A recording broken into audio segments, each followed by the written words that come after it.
kita tengok kepada Al-Quran, kita balik kepada Al-Quran 17, 16. Kita tengok surah 17 ni surah apa? Surah 17 itu ialah surah Al-Isra. Surah Al-Isra, surah yang ke-17. Dia berlaku 17, 16. Hak 16 tu kita tengok pada ayat yang ke-16.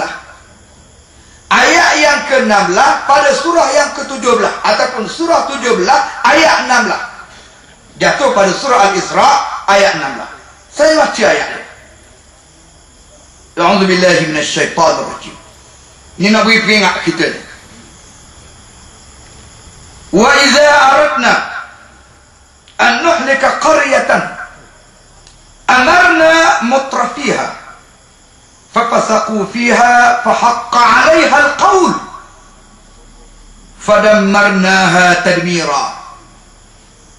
Maksudnya, apabila kami nak menghancurkan, membinasakan sesebuah qaryah, sesebuah negeri, nescaya kami akan perintah penduduk-penduduknya supaya melaksanakan perintah Allah, supaya menunaikan syariat Allah. Malangnya penduduk-penduduk itu derhaka kepada Allah.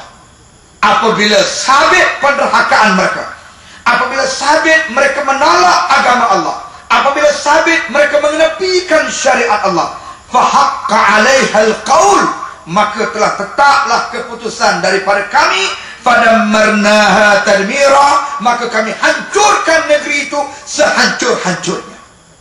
Ayat ni dalam surah 17 ayat 16.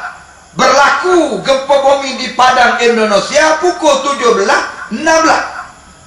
Allahu Akbar. Maha suci Allah.